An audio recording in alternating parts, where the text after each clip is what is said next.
ನನಗೆ ಕೆಮ್ಮೆಲ್ಲ ಸರೋಯ್ತು. ನೆಗಡಿ ಎಲ್ಲ ಸರೋಯ್ತು, ಕೆಮ್ಮೆಲ್ಲ ಸರೋಯ್ತು. ಸೊ ಅದಕ್ಕೆ ಥ್ಯಾಂಕ್ ಯು ವೆರಿ ಮಚ್. ನಮಸ್ತೆ ಎಲ್ರಿಗೂ. ನಮಸ್ತೆ ಎಲ್ರಿಗೂ. ನನ್ನ ಮಗಳಿಗೆ ಆ್ಯಕ್ಚುಲಿ ಕೆಮ್ಮು ನೆಗಡೆ ತುಂಬ ಫ್ರೀಕ್ವೆಂಟಾಗಿ ಆಗ್ತಾಯಿತ್ತು. ಇನ್ ದ ಸೆನ್ಸ್ ಈ ಮಳೆಗಾಲ ಸೀಸನ್ ಇರಲಿ, ಚಳಿಗಾಲ ಸೀಸನ್ ಇರಲಿ, ತುಂಬ ಫ್ರೀಕ್ವೆಂಟಾಗಿ ಆಗ್ತಾಯಿತ್ತು.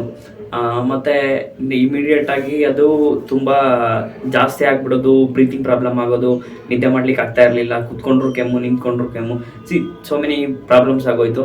V face so many things.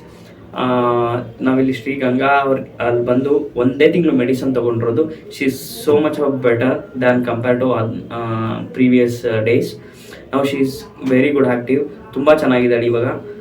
ಯಾವುದೇ ಕೆಮ್ಮು, ಕಫ ಆ ಥರ ಏನೂ ಇಲ್ಲ. ಸೊ ಇನ್ನೂ ಒಂದು ತಿಂಗಳು ಕಂಟಿನ್ಯೂ ಮಾಡಲಿಕ್ಕೆ ಹೇಳಿದ್ದಾರೆ.